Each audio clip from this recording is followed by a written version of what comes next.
பிதாவே உம்மை துதிக்கிறோம் கர்த்தாவே. எதற்குமே தகுதி இல்லாத எங்களை உடைய சன்னதியை கூட்டி சேர்த்த மகா பெரிய தயவுக்காய் ஸ்தோத்திரம் கர்த்தாவே. இயேசுவே உடைய வார்த்தையை கொடுப்பதற்காய் கர்த்தாவே, இந்த வீட்டை கர்த்தாவே நீ திறந்து தந்த கிருபைக்காய் ஸ்தோத்திரம் அப்பா. கர்த்தாவே இவர்களுக்கு என்னென்ன தேவை இருக்கிறதோ கர்த்தாவே, அந்த தேவைகள் எல்லாம் நீரே சந்தித்து கொடுக்கணுமே கர்த்தாவே. இயேசுவே இவர்களுக்கு கொஞ்சம் பலன் இருந்தும் அப்பா கர்த்தாவே உடைய நாமத்தை மறுதலியாமல் இருந்ததினால் கர்த்தாவே, இதோ நான் உங்களுக்கு முன்பாக திறந்த வாசலை வைத்திருக்கிறேன் என்று சொன்ன கர்த்தாவே. இயேசுவே இவர்களை நீரே ஆசீர்வதித்து கர்த்தாவே, உம்முடைய வருகைக்கு நீரே இவர்களை ஆயத்தப்படுத்தணுமே அப்பா. கர்த்தாவே வந்து ஒவ்வொருவரை நீரே ஆசீர்வதியும், உம்முடைய நாமம் மாத்திரம் மகிமைப்படட்டும். இயேசுவின் நாமத்தினால் ஜெபங்கேலும் ஜீவனுள்ள நல்ல பிதாவே, ஆமென். நம்ம போன வாரம் பார்த்தோம், போஜன பலியை பத்தி பார்த்தோம். இந்த போஜன பலியில எப்படி இருக்கணும், இது எப்படி நல்லொழுக்கமும் கிரமமாய் செய்யப்படணும் என்பதை பார்த்தோம். இந்த போஜன பலி முதலாவது எப்படி மாறணும், மெல்லிய மாவாய் மாறணும். மெல்லிய மாவாய் மாற வேண்டுமா, மாறினால்தான் அது என்ன செய்யப்படும், அது பிரயோஜனப்படும். மெல்லிய மாவாய் மாறினால்தான் அது என்ன செய்யும், பிரயோஜனப்படும். இப்ப மெல்லிய மாவா மாறினாலும் இந்த மெல்லிய மாவுக்கு சிலதை சேர்க்கணும், சிலதை என்ன செய்யக்கூடாது, சேர்க்கக்கூடாது. நாம் கர்த்தருக்காக பிரயோஜனப்பட வேண்டுமானால் நம்மள எல்லாவற்றையும் சேர்க்கக்கூடாது. ஏன்னா இது தேவனுடைய ஆலயம். இந்த தேவனுடைய ஆலயத்துல எதை சேர்க்கணுமோ அதை தான் என்ன செய்யணும், சேர்க்கணும். எதை சேர்க்க கூடாதோ அதை தான் நாம என்ன செய்யக்கூடாது, சேர்க்க கூடாது. அப்போ ஒரு வசனத்தை வாசிங்க, லேவியராகமம் 2ஆம் அதிகாரம். லேவியராகமம் 2ஆம் அதிகாரம் 13வது வசனத்தை வாசிங்க. நீ படைக்கிற எந்த போஜன பலியும் உப்பினால் சாரமாக்கப்படுவதாக உன் தேவனுடைய உடன்படிக்கையின் உப்பை. முக்கியமானது என்னன்னா, எதை சேர்க்கணும்னா, நமக்கும் கர்த்தருக்கும் உள்ள ஒரு உடன்படிக்கையை அதிகமாய் நாம சேர்த்துக் கொள்ளணும். நம்ம தேவனுக்கென்று, தேவனுடைய ராஜ்யத்துக்கென்று பிரயோஜனப்பட வேண்டுமானால் தேவனோடு கூட உள்ள ஐக்கியத்தை அதிகமாய் நாம் என்ன செய்ய வேண்டும், சேர்த்து கொள்ள வேண்டும். அந்த வசனம் சொல்லுது, உன் தேவனுடைய உடன்படிக்கையின் உப்பை உன் போஜன பலியிலே குறைய விடாமல். அப்ப எக்காரணத்தை கொண்டும் தேவனுக்கும் நமக்கும் உள்ள உறவு, தனிப்பட்ட ஒரு ஐக்கியம், நமக்கும் தேவனுக்கும் தனிப்பட்ட விதத்துல என்ன இருக்கணும். இப்ப இயேசு சொன்னார், நான் செய்ய போகிறதை ஆபிரகாமுக்கு. அப்ப ஆபிரகாமுக்கும் தேவனுக்கும் என்ன இருந்தது, ஒரு தனிப்பட்ட ஐக்கியம். சிநேகிதனை போல இயேசு மோசையோடு முகமுகமாய் பேசுதார், ஒரு தனிப்பட்ட ஐக்கியம் இருந்தது. இதே போல தேவனுடைய உடன்படிக்கையின் உப்பை என்ன செய்யக்கூடாத, போஜன பலியில குறைய விடாமல் நீ படைப்பது எல்லாவற்றோடும் உப்பையும் என்ன செய், படைப்பாயாக. அப்ப போஜன பலியில என்ன சேர்க்கணுமா, உப்பு சேர்க்கணும். இப்ப எந்த குழம்பு வச்சாலும் என்ன சேர்ப்போம், ஏன் உப்பு சேர்க்கும், உப்பு இருந்தாதான் அது என்ன ஆகும், ருசி இருக்கும். இதே போலதான் நம்மளும் உப்பா இருந்தாதான் தேவனுடைய ராஜ்யத்துக்கென்று, தேவனுக்கென்று என்ன செய்ய முடியும், பிரயோஜனப்பட முடியும், ருசி கொடுக்க முடியும். நீங்கள் பூமிக்கு எப்படி இருக்கிறீர்கள், உப்பாய் இருக்கிறீர்கள். அப்ப நாம மற்றவங்களுக்கு எப்படி இருக்கணும், ருசி கொடுக்கணும். நாம எப்படி இருக்கணும், ருசி கொடுக்கணும். இப்ப உப்புனா என்னது,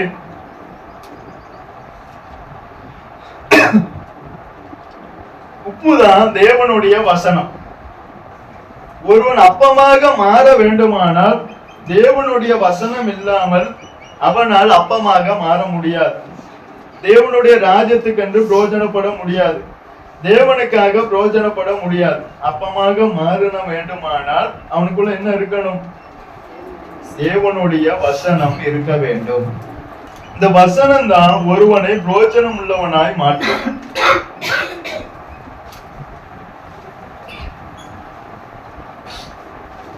நீங்க 2 ராஜாக்கள் 2ஆம் அதிகாரத்துல, நீங்க 2 ராஜாக்கள் 2ஆம் அதிகாரம் 19ஆம் வசனம் முதல் வாசிங்க.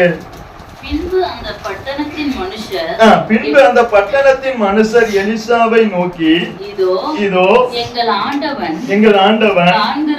காண்கிறபடி இந்த பட்டணம் குடியிருப்புக்கு நல்லது, தண்ணீரோ கெட்டது, நிலமும் பால் நிலம் என்றார்கள். நிலமும் பால் நிலம். நல்ல கவனிங்க, அங்க ஒரு கிராமம் இருக்கு. இந்த கிராமம் நல்ல கிராமம், ஆனா குடியிருப்புக்கு நல்லது. நிலம் எப்படி இருக்கு? பால் நிலம். தண்ணீர் எப்படி இருக்கு? கெட்டதா இருக்கு. ஒரு கிராமத்துல இயேசு நம்மள இங்க வச்சிருக்காரு. நம்மள கிராமத்துல இயேசு என்ன செஞ்சிருக்காரு? வச்சிருக்காரு. இப்ப தண்ணீராகிய ஜனங்க எப்படி இருக்காங்க? இயேசு ஏன் நம்மள உப்பா மாத்துறார்? நீங்க 20ஆம் வசனத்தை வாசிங்க. அப்பொழுது அவன் ஒரு புது தோண்டியை எடுத்து அதிலே உப்பு போட்டு கொண்டு வாருங்கள் என்றான். அதை அவனிடத்தில் கொண்டு வந்தபோது அவன் நீரூற்று அண்டைக்கு போய் அப்ப அந்த கிராமத்துல என்ன உண்டு? நீரூற்று உண்டு. ரட்சிக்கப்பட வேண்டிய ஆத்துமாக்கள் இருக்கு. அநேக ஆத்துமாக்கள் வர வேண்டிய கிராமம். இந்த கிராமம் எப்படி இருக்கு? பால் நிலமா இருக்கு. ஆனா நீரூற்று இருக்கு. ஆனா இந்த நீரூற்றுல இருந்து ஆத்துமாக்கள் வரணும். இந்த கிராமம் ஆரோக்கியமாகணும். இந்த கிராமம் ரட்சிக்கப்படணும். இந்த கிராமம் கர்த்தருக்காக வாழணும். ஆனா எப்படி இருக்கு? ஆரோக்கியமாகாம கெட்டு போயிருக்கு. இப்ப எலிசா வர இந்த தண்ணீரை நீரூற்று அண்டைக்கு போய் அதுல என்ன செஞ்சாரா? உப்பு போட்டார். என்ன போட்டார்? அப்ப நாம எப்படி இருக்கணும்? கிராமத்துல உப்பா இருக்க. நாம எப்படி இருக்கணும்? நாம உப்பா இருக்கணும்னா நமக்குள்ள என்ன இருக்கணும்? தேவனுடைய வார்த்தை இருக்கணும். இந்த தேவனுடைய வார்த்தை ஒருவனுக்குள்ள போனா பிரோஜனம் இல்லாதவனையும் தேவனுடைய வார்த்தை என்ன செய்யும்? பிரோஜனம் ஆகும். கழுதைக்குள்ள இருந்தும் கர்த்தர் பேசினாரா? ஏன் பேசினார்? அது பிரோஜனப்படாதது. ஆனா அதையும் கர்த்தர் என்ன செஞ்சார்? பிரோஜனப்படுத்தினாரு. அதுக்குள்ள என்ன கொடுத்தார்? தேவனுடைய வார்த்தை. அப்ப அந்த கிராமத்துல எல்லாமே இருக்கு. ஆனா தண்ணி கெட்டதா இருக்கு. நீரூற்று இருக்கு. இந்த நீரூற்றை வெளியே கொண்டு வரக்கு எலிசா என்ன செஞ்சார்? உப்பு போடுறார். இந்த உப்பு போனாதான் பிரோஜனம் இல்லாதது என்ன செய்யும்? பிரோஜனப்படும். அப்ப உப்புனா என்னது? தேவனுடைய வசனம். நம்ம அதிகமா இந்த தேவனுடைய வசனத்துக்கு மிக மிக முக்கியத்துவம் என்ன செய்ய வேண்டும்? நீங்க எல்லாம் பாருங்களேன், இந்த பாட்டு படிக்கும் போது அதிகமா தூக்கம் வராது. வருமா? வராது. ஆராதிக்கும் போது தூக்கம் வருமா? வராது. காணிக்கப்படும் போது தூக்கம் வருமா? வராது. வசனம் வாசிக்கும் போது தூக்கம் வருமா? வராது. ஆனா கரெக்டா பாருங்க, பிரசங்கம் கேட்கும் போது அது ஏன்? வசனத்துக்கு அதிகமா என்ன உண்டு? இங்க நம்ம சில பழைய காலத்துல எல்லாம் சபையில வசனத்துக்கு தான் அதிக நேரம் கொடுப்பாங்க. எதுக்கு அதிக நேரம் கொடுப்பாங்களா? பாட்டு ஆராதனை எல்லாம் கம்மியா, வசனத்துக்கு தான் அதிக இம்பார்ட்டன்ட் கொடுப்பாங்க. இப்ப அதெல்லாம் குறைஞ்சிட்டு இப்ப வசனமே இல்லை. சில சபையெல்லாம் 20 நிமிஷம் தான் வசனம். ஏன்? பாட்டு 1 மணி நேரம், ஆராதனை 1 மணி நேரம், வசனம் எவ்வளவு நேரம்? 20 நிமிஷம். ஆனா வசனத்துக்கு அதிகமா என்ன செய்யணுமா? முக்கியத்துவம் கொடுக்கணும். நீங்க வாசிங்க 1 தீமோத்தேயு 4:13 வாசிங்க. இந்த வசனம் தான் நம்மள தேவனுடைய ராஜ்யத்துக்கு என்று பிரயோஜனப்படுத்தும். நான் வரும் அளவும் வாசிக்கிறதிலும். பவுல் தீமோத்தேயுட்ட சொல்றாரு பாருங்க, தீமோத்தேயுவே நான் வரும் அளவும் வாசிக்கிறதிலும் புத்தி சொல்லுகிறதிலும் உபதேசிக்கிறதிலும் ஜாக்கிரதையா இரு. அப்ப இயேசு வரும் வர நாம என்ன செய்யணுமா? ஆரம்ப அடிப்படை என்னது? வாசிக்கணும். எத? வசனத்தை எடுத்து எப்பெல்லாம் வாசிக்கணும்?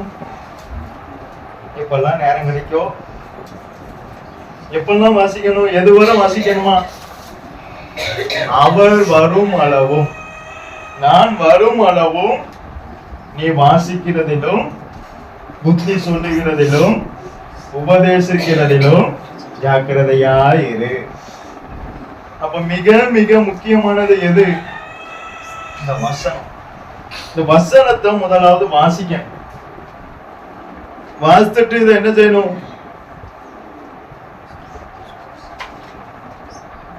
வாசித்துட்டு இதை என்ன செய்யணும்? அப்படியே விட்டுணும்.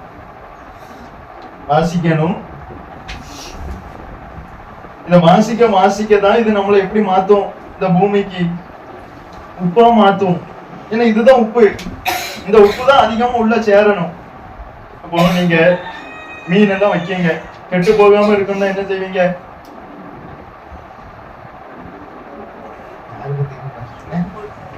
உப்பு போட்டு வைப்பாங்க. ஏன் உப்பு போட்டு என்ன ஆகாது? உப்பு போட்டு என்ன ஆகாது? கெட்டு போகாது. இதே போலதான் இயேசு தேவனுடைய வார்த்தை ஒருவனுக்குள்ள இருந்தா அவன் என்ன ஆக மாட்டான்?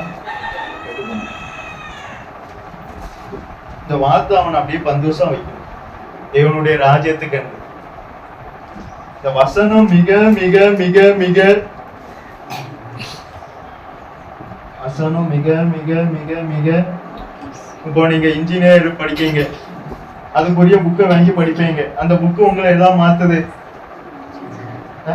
அப்ப இந்த வசனத்தை நம்ம படிக்கும். இந்த வசனம் நம்மளை எப்படி மாத்துதா? ஒரு இன்ஜினியருக்கு ஒரு இன்ஜினியரோ யாரோ இன்ஜினியர் புக்கை வாங்கி படிக்கான். படிக்க படிக்க அவன் எப்படி மாறுதான்? இன்ஜினியராவே மாறிதான். அப்ப இதை நாம படிக்க படிக்க எப்படி மாறணும்? வார்த்தை என்னது? ஆதியிலே வார்த்தை இருந்தது, அந்த வார்த்தை தேவனாய் இருந்தது. அந்த வார்த்தை, அப்ப அந்த வார்த்தை யாரு? தேவன். இந்த தேவனை தான் நம்ம தினமும் படிக்கும். இதெல்லாம் யாரோ போட்டிருக்கு? தேவனை. இந்த தேவனை தினமும் படிக்க படிக்க படிக்க படிக்க நம்ம எப்படி மாறணுமா? தேவனுடைய சாயலாவே மாறணும். ஒரு இன்ஜினியரும் ஒரு புக்கை படிக்கும்போது இன்ஜினியரா மாறுதாருமா இல்லையா? ஐஏஎஸ் ஒரு புக்கை படிக்கிற ஐஏஎஸ் மாறுதாரா இல்லையா? மாறுதாரு. அப்ப இந்த வசனத்தை நாம படிக்க படிக்க படிக்க படிக்க நாம எப்படி மாறணும்? தேவனுடைய சாயலாய் மாறும். இதுக்காக தான் இந்த வசனம். அநேகருக்கு இந்த வசனத்தினுடைய முக்கியத்துவம் என்ன செய்ய மாட்டேங்குது. முதலாவது இயேசு வரும் வரை இதை வாசிப்பதுல நம்ம மிக மிக மிக பழைய காலத்துல எல்லாம் நீங்க சிஎஸ்சி ஆட்கள்லாம் பாருங்க, நம்ம அவங்களதான் ஒரு இதா நினைப்போம். ஆனா சிஎஸ்சி ஆட்கள் நம்மளை விட ரொம்ப இதா இருப்பாங்க. பழைய ஆட்கள்லாம் பைபிள் வாசிக்காம என்ன கிடையாது, காப்பியே கிடையாது. இப்பெல்லாம் நம்ம பிள்ளைய பைபிள் வாசிக்கவே இல்லையா? பூஸ்ட், ஹார்லிக்ஸ், சாப்பாடு, பூரி, காலையில சப்பாத்தி. என் பையன் பாவம், இவன் இங்க பாவம், அங்க நிக்கணுமே, பகவான் போகணுமே. எங்க போனோம்? அந்த காலத்துல எல்லாம் பைபிள் வாசிக்காம டீயே கிடையாதான். அப்ப இனி அம்மாட்ட சொல்லிடணும், பைபிள் வாசிக்காம என்ன கொடுக்க கூடாது? டீ குடிக்க கூடாது. டீ குடிக்கணும், சாப்பாடு வேணும்னா பைபிள் கண்டிப்பா படிக்கணும். ஒரு பெற்றோர், ஒரு தாய் ஒரு பையனை பைபிள் வாசிக்காம சாப்பாடு தர மாட்டேன்ட்டாங்க. காலையில வாசிக்கல, மதியமும் வாசிக்கல, மதியமும் சாப்பாடு கொடுக்கல, நைட்டும் வாசிக்கல, நைட்டும் அவனுக்கு சாப்பாடு கொடுக்கல. நல்லதாயா? நாமளும் என்ன சொல்லுவோம்? ஜெபஸ்டின், நீ எல்லாம் ஒரு. ஆனா அந்த அம்மா எதுக்காக அப்படி செஞ்சாங்களா? நாமளும் பாருங்க, பைபிளே வச்சுட்டான். காலையில சுட சுட பூரி கிழங்கு, காலையில சூட சப்பாத்தி சாம்பார், காலையில சூட இட்லி சாம்பார். ஆனா என்ன வாசிக்கல? ஐயா, இயேசு வரும் அளவு இப்பவே நீ படிக்கணும். ஒரு வருஷம் என்கிட்ட ட்ரைனிங் வரியா? ஏன்டே வேண்டாம்ப்பா, இங்கேயே இருக்குது. காலையில எந்திரிச்சோன்னு என்ன செய்யணும்?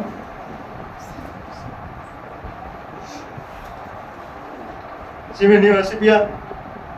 பத்தியா தம்பி வாசிக்க. காலையில எந்திரிச்சோன்னா டீ குடிக்கிறதுக்கு முன்னாடி என்ன செய்யணும்? வசனம் கண்டிப்பா படிக்கணும். எப்போ எது வர வாசிக்கணுமா? நான் வருமரவும். நான் இந்த வசனம் தான் நம்முடைய இருதயத்தை ஆயத்தப்படுத்தும். வேற எதுவுமே ஆயத்தப்படுத்தாது. நான் சொல்ற பிரசங்கத்தை விட நீங்களா இதை எடுத்து வாசிக்கும் போதுதான் இது இருதயத்தை என்ன செய்யும்? ஆயத்தப்படும். வேற எதுவுமே ஆயத்தப்படாது. ஒரு இன்ஜினியரே அந்த புக்கை எடுத்து வாசித்தா அவனை இன்ஜினியரா ஆகுது. அப்ப இதை நம்ம வாசிக்க இது நம்மள மாற்றாதா? அவனையே இன்ஜினியரா மாத்துத. ஒரு ஐஏஎஸ் கலெக்டர் ஒரு புக்கை வாங்கி படிக்காரு, அது ஐஏஎஸ் அவரை மாத்துதா இல்லையா? மாத்துத.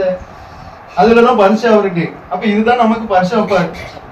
எதுல நமக்கு பரிசு எங்க இருக்கு? வசனத்துலதான் நமக்கு பரிசு வைப்பாரு. ஒரு ஐஏஎஸ்க்கு பரிசு ஒரு புக்கு கொடுப்பாங்க, ஏதோ ஒரு புக்கு வாங்குவாங்க.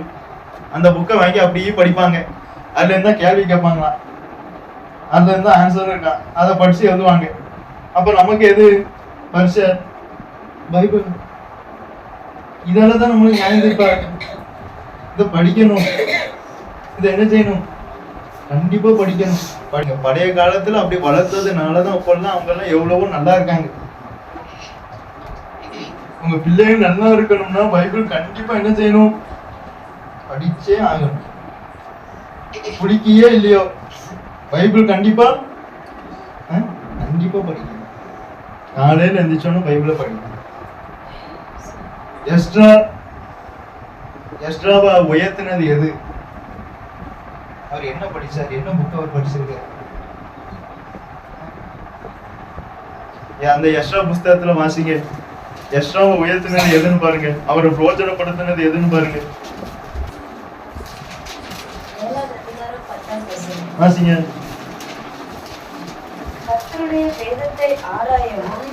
கர்த்தருடைய வேதத்தை ஆராயவும். அப்ப அவர் முதலாவது என்ன செஞ்சிருப்பார்? ஆராயணும்னா படிச்சிருப்பார். இந்த எஸ்ராவை படிப்படியா உயர்த்தினது எது? அவர் இன்ஜினியர் படிப்பா இல்ல, கர்த்தருடைய வேதம். இது யாருடைய வேதம்? டீச்சர் ஒரு புக்கு தந்து அதை உட்கார்ந்து படிக்கும். கர்த்தர் ஒரு புக்கை தந்திருக்காரு, ஒரு வேதத்தை. அதை நம்ம படிக்கமா? கர்த்தருடைய வேதத்தை அவர் படிச்சார். படிச்சு அதை ஆராய்ச்சி அதன்படி செய்து இஸ்ரவேலிலே கட்டளைகளையும் நீதி நியாயங்களையும் உபதேசிக்கவும் எஸ்ரா தன் இருதயத்தை ஆயத்தமாக்குறான்.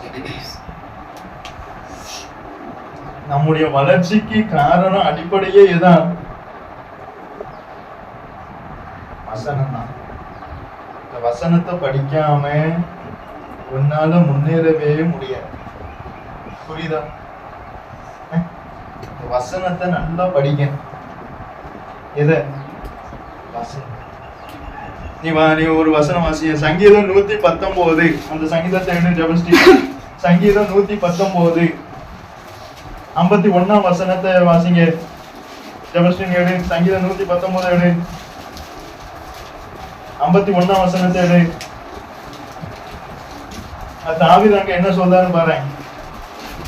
51ஆம் வசனம் வாசிட்டியா? வாசிங்க. அகந்தைக்காரர் என்னை மிகவும் பரியாசம் பண்ணியும். தாவீது இருக்கார். தாவீது அகந்தைக்காரர் எல்லாம் மிகவும் பரியாசம் வந்தாங்க. என்ன செய்தாங்க? நம்மள அப்படி யாரும் பண்ணிருக்காங்க? மிகவும் பரியாசம் பண்ணியும் நான் உமது வேதத்தை விட்டு விலகினதில்லை. அவர் என்ன சொல்றாரு? எல்லாரும் பரியாசம் வந்தாங்க, ஆனா நான் இந்த வேதத்தை விட்டு. இதுதான் அவனை ராஜாவா மாத்துச்சு. ஆடு மேய்க்கிறவனை ராஜாவா மாத்துறது எது? இந்த வேதம். அந்த வேதத்தை விட்டு அவன் விலகல. சகோதரர்களும் பரியாசம் வந்தான், ஆனா இந்த வேதத்தை விட்டு அவன் விலகல. நமக்கு இந்த மாதிரி எல்லாம் வரல. நாம இந்த கர்த்தருடைய வேதத்தை எடுத்து என்ன செய்யலாம்? கொஞ்சம் கண்டிப்பா என்ன செய்யணும்? கண்டிப்பா வாசிக்கணும். இதுல இருந்து ஒரு வசனமாவது உள்ள போகணும். காலையில எஞ்சி வாசித்த உடனே இதுல இருந்து ஒரு வசனமாவது என்ன செய்யணும்? உள்ள போகணும். இந்த வசனம் தான் உன்னை தேவனுக்காக பிரோஜனப்படுத்தும், தேவனுடைய ராஜ்யத்துக்காக பிரோஜனப்படுத்தும். வேற எதுவுமே நம்மளை பிரோஜனப்படுத்தாது. நீ ஒரு வசனத்தை வாசி, 2 தீமோத்தேயு 3ஆம் அதிகாரம் 16ஆம் வசனத்தை வாசிங்க.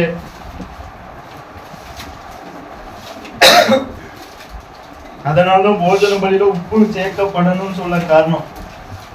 வேத வாக்கியங்கள் எல்லாம் வேத வாக்கியங்கள் எல்லாம் தேவ ஆவியினால் அருளப்பட்டிருக்கிறது, தேவ ஆவியினால் அருளப்பட்டிருக்கிறது. தேவனுடைய மனுஷன் அப்ப அந்த வசனத்தை வாசிக்க வாசிக்க வாசிக்க இந்த வசனம் எப்படி மாத்துது? அவனை தேவனுடைய மனுஷனா மாத்துது. முதலாவது நம்ம இப்ப மனுஷனா இருக்கோம், நம்ம எப்படி இருக்கோம்? ஆனா இதை வாசிக்க வாசிக்க வாசிக்க இந்த கிராமத்துல நம்மளை எப்படி மாத்துது? அது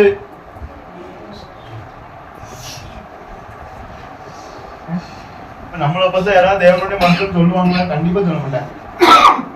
எலிசா ரோட்ல நடந்து போற சுனமியா பார்க்க ஏதோ தேவனுடைய மனுஷன்.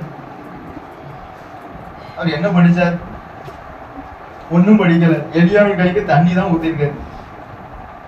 எலியாவின் கைக்கு தண்ணி தான் ஊத்திருக்காரு. ஆனா இந்த வசனத்தை படிக்க படிக்க படிக்க இது ஒண்ணு எப்படி மாத்தும்? ஜெபஸ்டீன், மனுஷனா மாத்தாது, தேவனுடைய மனுஷனா மாத்து. அந்த மனுஷன் தேறினவனாகவும் எந்த நற்கிரியைகளையும் செய்ய தகுதி உள்ளவனாகவும் இருக்கும்படியாக தகுதியை படுத்துது. எந்த நற்கிரியையும் செய்ய, தேவனுக்காக எதையும் செய்ய அவனை தகுதிப்படுத்தும். நான் தேவனுக்காக அவரை அறிகிற அறிவின் மேன்மைக்காக லாபமான அனைத்தையும் நஷ்டமின்றி எண்ணக்கூடிய அளவுக்கு அவனை தகுதிப்படுத்தும். அததான் எந்த நற்கிரியையும் செய்ய என்ன செய்து வாசிங்க. எந்த நற்கிரியையும் செய்ய தகுதி உள்ளவனாய் இருக்கும்படியாக அவைகள் எவைகள்? இந்த வசனம் உபதேசிக்கும். முதலாவது இந்த வசனம் நம்மை உபதேசிக்கும், உபதேசத்துக்கும். இந்த வசனம் இரண்டாவது நம்மளை கடிந்து கொள்ளுதலுக்கும். மூணாவது இந்த வசனம் நம்மளை சீர்திருத்தும். இது அல்லாமல் நம்மளால பரலோகம் போகவே முடியாது. ஏன்னா இது கர்த்தருடைய வேதம். இது நம்மை தேவனுடைய மனிதனாய் மாற்றி நம்மை உபதேசித்து நம்மை கடிந்து கொண்டு நம்மை சீர்திருத்தி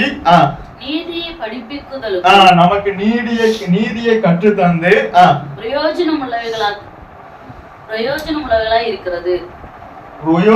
உள்ளவையா இருக்கிறது. எது நமக்கு பிரயோஜனம்? ஜெபஸ்டீன், ஸ்கூல் புக்கை விட இது என்னதான் பிரயோஜனம் உள்ளவையா இருக்கா? இதுதான் அப்படின்னு நம்மளை எப்படி மாத்தும்? பிரயோஜனம் உள்ளவனா மாத்தும். நம்மளை உபதேசிக்காம நம்மளை கடிந்து கொள்ளுது, நம்மளை சீர்திருத்துது, நமக்கு நீதியை கற்றுத்தருது. இது நம்மளை பிரயோஜனப்படுத்துது.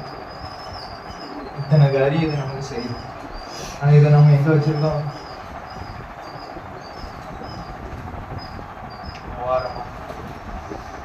இன்னைக்கு இந்த ஞாயிற்றுக்கிழமை காலையில சர்ச்சைக்கு போகணும்னு சொல்லும் போது பைபிள் எங்க?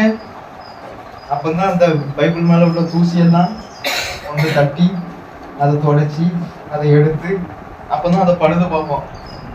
அப்பதான் அதை என்ன செய்வோம்? இங்க ஜெபஸ்டீன் என்ன செய்யணும்? தாவீது சொல்லுவார், அநேகர் உம்முடைய வேதத்தை காத்து நடவாதபடியா என் கண்களில் இருந்து நீர்த்தாரைகள் ஓடுகிறது. எதை காக்கல? வேதத்தை. இப்போ எல்லாம் கத்த கிருபையா ஏதோ ஒரு 1000 ரூபாய்க்குள்ள 1000 ரூபாய்க்குள்ளியாவது ஒரு 500 ரூபாய்க்குள்ளியாவது இந்த பைபிளை கத்த நமக்கு தந்திருக்கேன். இளமைக்கு முடியாதது. இது எத்தனை ரூபாய்க்கு கத்த நமக்கு கிருபையா தந்திருக்காரு? 500 ரூபாய்க்கு தந்திருக்காரு. அது நம்ம கண்டிப்பா எடுத்து என்ன செய்யணும்? வாசிக்காம நம்மளால பகவான் போகவே முடியாது. இது இதுதான் நம்மளை தேவனுடைய சாயலாய் மாற்றும். இதுதான் நம்மளை எப்படி மாற்றும்? தேவனுடைய சாயலாய். எதுவுமே மாற்றாது. எது மாற்றும்? எது நம்ம மாற்றும்? தீமோத்தேயுக்கு பவுல் கொடுத்துட்டு போனதெல்லாம் எது? நான் வரும் அளவு. அவர் எப்போ வருவான்னு தெரியாது. எப்போ வருவான்னு தெரியுமா? தெரியாது. ஆனா நான் வரும் அளவு என்ன செய்யணும்? வாசிக்கணும், உபதேசிக்கணும், புத்தி சொல்லணும். இதை நீ செஞ்சுக்கிட்டே இருக்கணும்.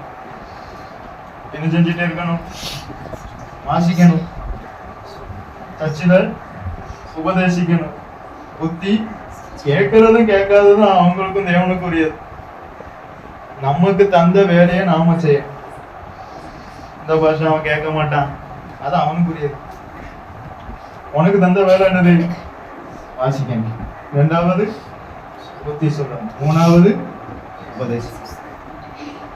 இது நம்ம வேலை. சரியா? கண்டிப்பா இன்னிலிருந்து அதை என்ன செய்யணும்?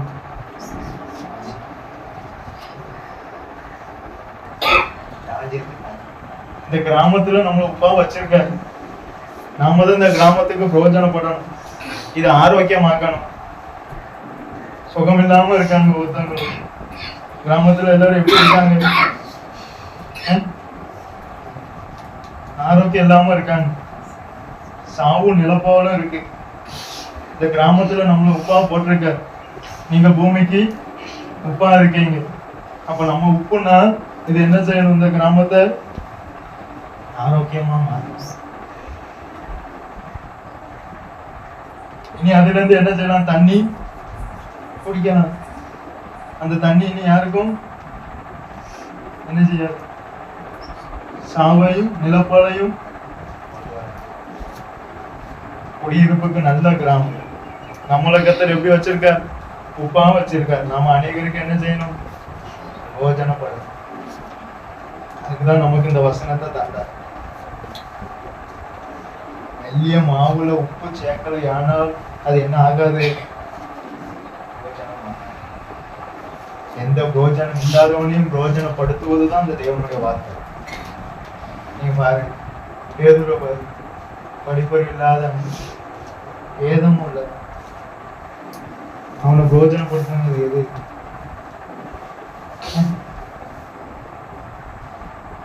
ஞானிகளை வெட்கப்படுத்தும்படி பைத்தியமானவர்களை தெரிந்து கொண்டார். ஏன்? அந்த பைத்தியத்துக்குள்ள இந்த வசனத்தை வச்சு அவனை ஏதோ ஆக்குவார்.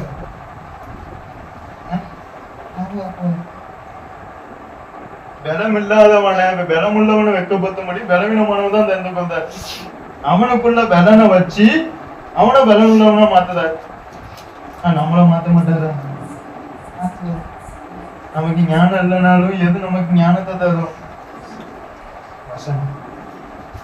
இத படிக்காம ஜெபஸ்டீன் பரலோகம் போக முடியாது. இத படிக்காம ஜெபஸ்டீன் பேரு பரலோகத்துல இருக்க.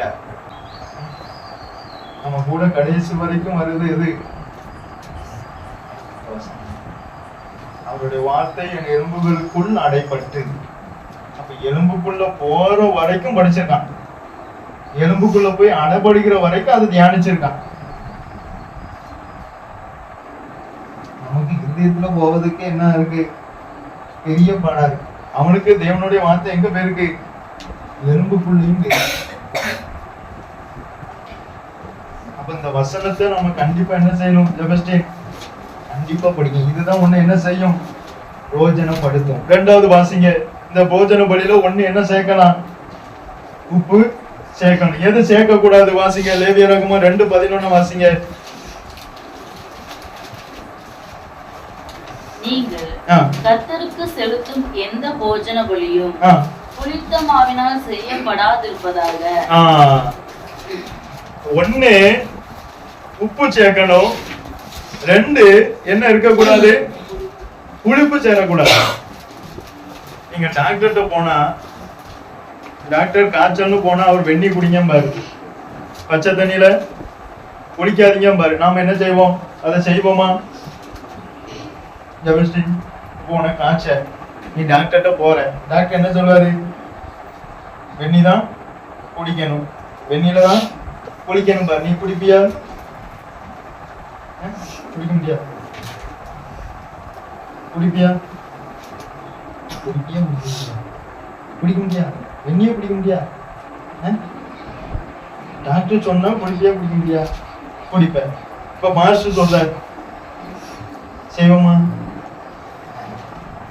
அங்க டாக்டர் சொல்லுவார், அங்க 500 ரூபாய் பீஸை கட்டிட்டு டாக்டர்கிட்ட போய் டாக்டர் காய்ச்சல் எனக்கு அப்படின்னு பாரு, உடனே ஊசி போடுவோம் அப்படின்னு பாரு, ஊசி போடுவோம். மாத்திரை தொடர்ந்து போடுங்க பாரு, மாத்திரையும் போட்டுருவான். அதை கரெக்டா செஞ்சிருவான். ஏன்னா என்ன ஆகணும்? காய்ச்ச சுகமாகணும். ஆனா இங்க பரலோகத்துக்கு போகணும்னு பாசுங்க கத்துன்னு கத்துவார். அதை நம்ம செய்வோமா? செஞ்ச என்ன செய்வோம்? பரலோகம். இதேதான் போஜன பலியானால் ரோஜனப்பட வேண்டுமானால் உப்பு நம்மகிட்ட என்ன செய்யணும்? சேர்க்கப்படணும். எது சேர்க்கப்படக்கூடாது? புளிப்பு இருக்கக்கூடாது. புளிப்பு என்ன செய்யக்கூடாது? நம்ம உடம்புல புளிப்பு சேர்ந்துட்டுனா என்ன ஆகும்? வாந்தி தான் வரும்.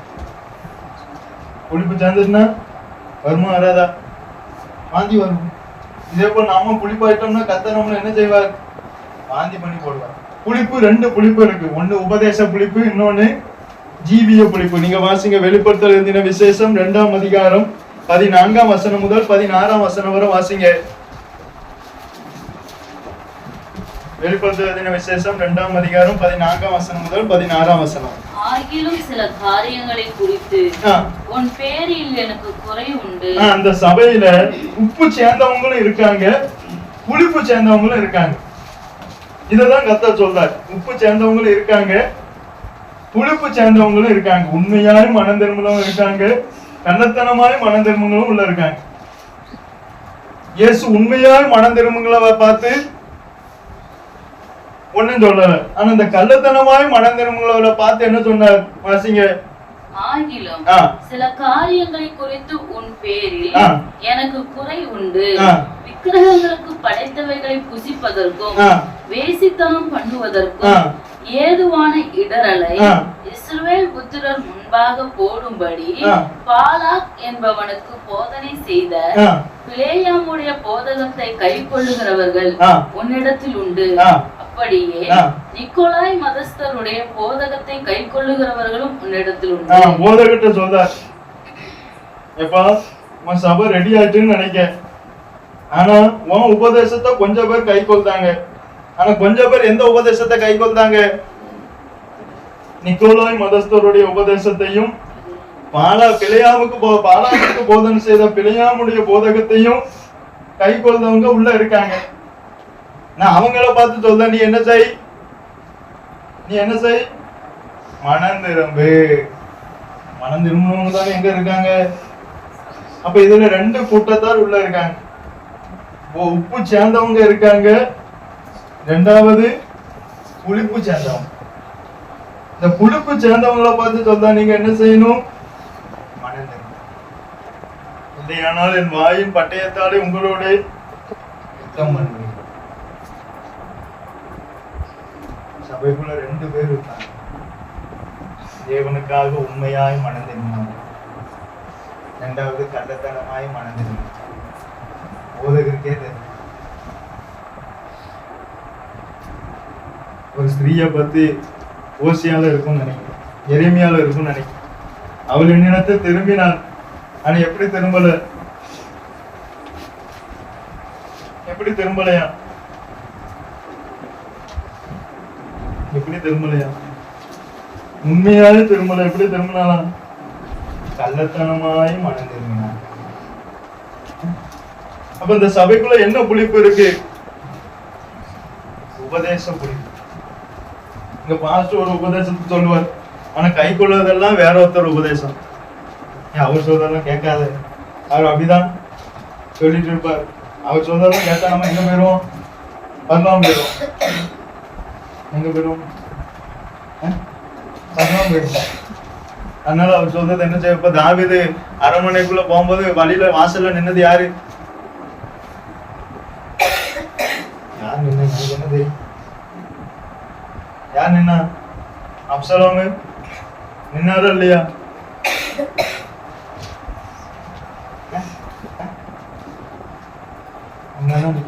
எதுக்காக நின்னா? ஆலயத்துக்கு போற ஆத்துமாக்கள் எல்லாம் எங்க கொண்டு போறான்? இதுதான் நம்ம இதயத்தை ஆயத்தப்படுத்தும் தேவ சாயலா நம்ம மாற்றும். என் மகனாகிய சாலமோனே, நீ அவரை விட்டு விட்டால் அவர் உன்னை, அவர் யாரு?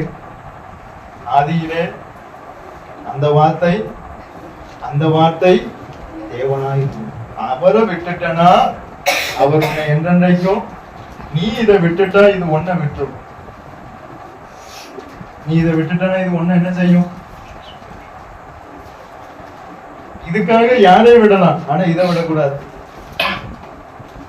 இதுக்காக நீ யாரையும், அவரை அறிகிற அறிவின் மேன்மைக்காக லாபமா இருந்த எதையும் நீ விடலாம், ஆனா அவரை அறிகிற அறிவை என்ன செய்யக்கூடாது? விடவே கூடாது. எழுதி வச்சுக்கோ. இதை நீ படிக்கலன்னா எங்க போக முடியாது?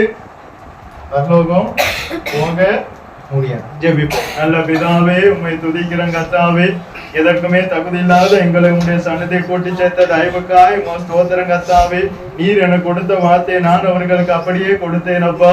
கர்த்தாவே, இந்த வேதத்தை வாசிக்க கர்த்தாவே, இந்த வேதம் எவ்வளவு முக்கியத்துவம் என்பதை கர்த்தாவே இதனால் நாங்கள் அறிந்து கொண்டோம் கர்த்தாவே. இயேசுவே, அந்த தாவீது சொன்னது போல கர்த்தாவே, அவைகளால் நான் அனுதினமும் எச்சரிக்கப்படுகிறேன் என்று கர்த்தாவே, அந்த தாவீது சொன்னது போல அப்பா இயேசுவே, இந்த வசனம் எவ்வளவு முக்கியத்துவம் உள்ளது கர்த்தாவே. இயேசுவே, இந்த வேதத்தை வாசிக்க கர்த்தாவே அனுதினமும் நீர் எங்களை உணர்த்தணுமே அப்பா.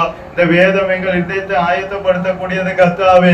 இயேசுவே, எங்களை தேவனுடைய மனுஷனாய் மாற்றக்கூடியது அப்பா. எந்த நற்கிரியையும் செய்ய தகுதி உள்ளவனாய் மாற்றக்கூடியது கர்த்தாவே. இயேசுவே, இது எங்களை சீர்திருத்தக்கூடியது அப்பா. இது எங்களை கடிந்து கொள்ளக்கூடியது கர்த்தாவே. இது எங்களை உபதேசிக்க கூடியது அப்பா. கர்த்தாவே, இவ்வளவு தூரம் எங்களுக்கு நீ தந்தீரே கர்த்தாவே. அந்த மகா பெரிய கிருபைக்காய் உம ஸ்தோத்திரம் கர்த்தாவே. உமக்காக, உம்முடைய ராஜ்யத்துக்காக பிரோஜனப்பட கர்த்தாவே, எங்களுக்குள் இந்த உப்பாகிய தேவனுடைய வசனம் கர்த்தாவே எங்களுக்குள் போடப்படணுமே. எங்களுக்கு இரக்கம் பாராட்டணுமே. நீரே கிருபை செய்யணுமே கர்த்தாவே. வந்த ஒவ்வொருவரையும் நீர் ஆசீர்வதியும். உம்முடைய நாம மாத்திரம் மகிமைப்படட்டும். இயேசுவின் நாமத்தினால் ஜெபங்கேலும் ஜீவனுள்ள நல்ல பிதாவே, ஆமென். என் ஆத்மாவே கர்த்தரை ஸ்தோத்திரி, என் முழு உள்ளமே பரிசுத்த நாமத்தை ஸ்தோத்திரி.